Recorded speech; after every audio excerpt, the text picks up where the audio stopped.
Well, good evening, church. Welcome to Tuesday night at 8 p.m. I'm Pastor Kelvin at Epsom Community Church, and I just want to spend this evening encouraging you guys. Especially I want to encourage tonight our families in our church and families maybe elsewhere that are watching this, that are really wrestling with, how do I do life with children in my family in this season of social isolation? And I want to share a little bit about a place that's special to me. You know, it's a place I've gone up to many times. Here's a photo here of this place, Mount Macedon.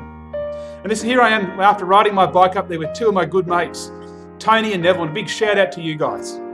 But I want to share about what it was like a couple of hundred years ago at Mount Macedon.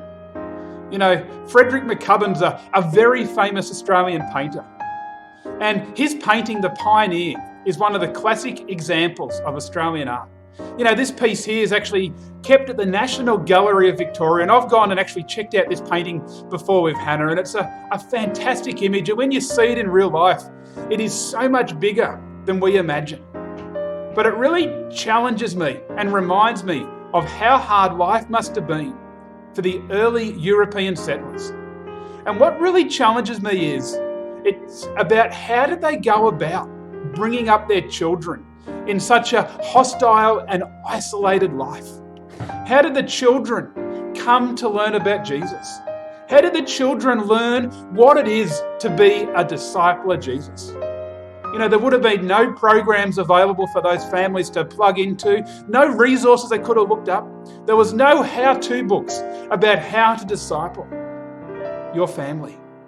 But the key thing when I look back in history is the discipleship journey of these early settlers happened primarily and almost exclusively in the family unit. You know, fathers and mothers would have read the Bible to their families. Families would have sung songs about their Saviour Jesus together. You know, if you want some good music, jump onto YouTube and have a look up the Family Bible. I think there's a few great singers like Willie Nelson and Johnny Cash sing that song, but it paints that wonderful picture about, as a family, how families can disciple their children together. But if we come back to those early settlers, once every few months, probably every 3 to 6 months, the minister might pop in for an hour or so to encourage and pray with them. And then he would continue to go on to his large circuit.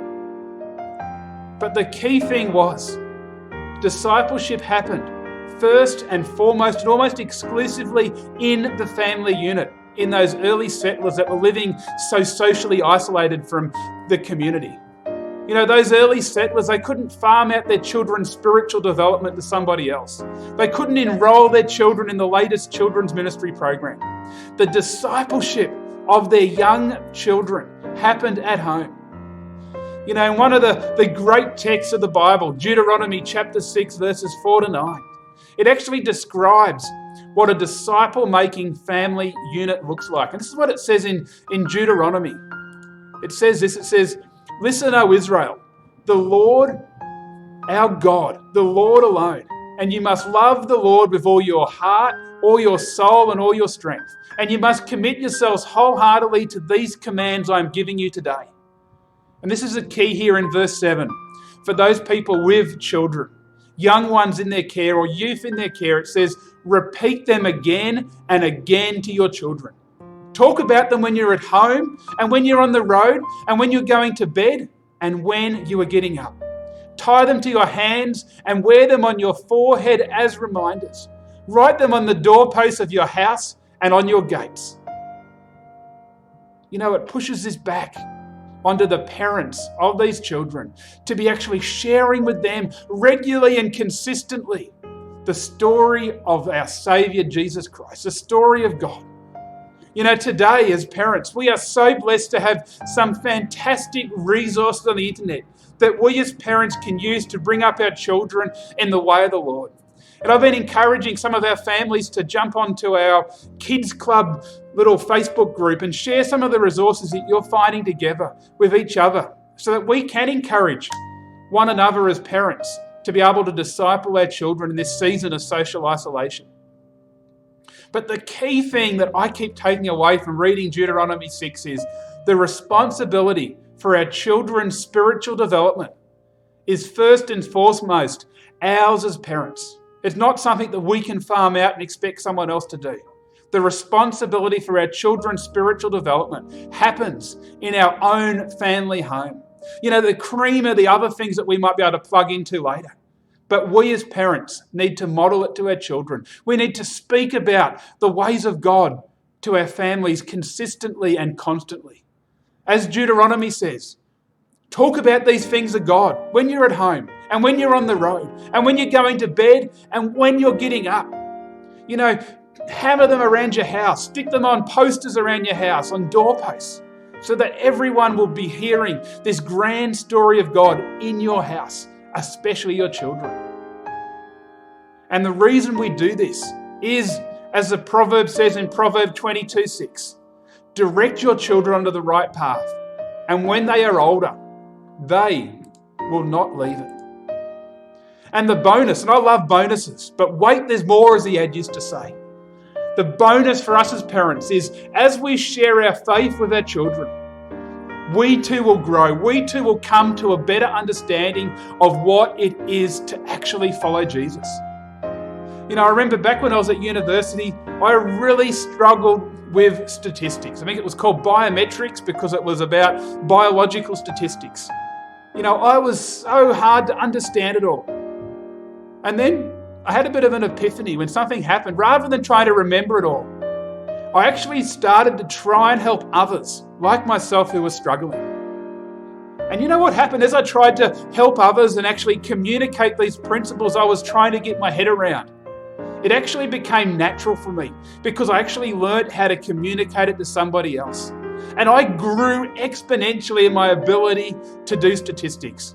I went from someone who was helplessly failing to somebody who got a high distinction because I was giving of myself to others. I was actually spending time trying to understand it and then communicate it to somebody else in a simple way.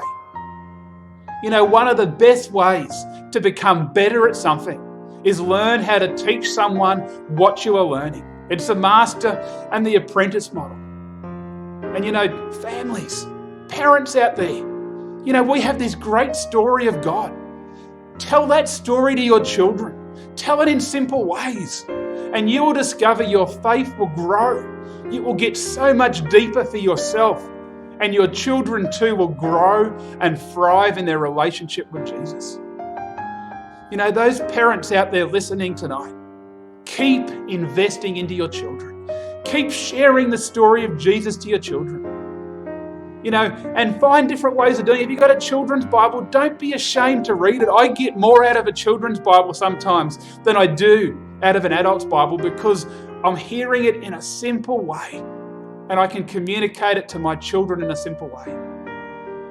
And those without children that are listening, I just want to encourage you to be praying for those people out there, parents out there, that they will disciple their children and that they will share with their children more and more about Jesus. And that in doing so, the parents and the children will be shaped more and more into the image of Jesus. It's a simple discipleship model. And pray that as those parents share and invest into their children, that those parents will grow and thrive in their faith. And if you have older children that are adults, continue to speak into their lives too. Thank you so much for being able to share with you guys this evening. It's been a wonderful pleasure. And if you haven't yet, subscribe to our ECC little Facebook channel on YouTube so you don't miss out on any new videos, and hopefully I'll be able to share a Good Friday video just to encourage you guys for Good Friday this year. And then there'll be another video coming on at 10 a.m. on Sunday morning. So once more, I just want to encourage you with that proverb. Direct your children on the right path, and when they are older, they will not leave it. So thank you, and I look forward to catching you guys again soon. God bless.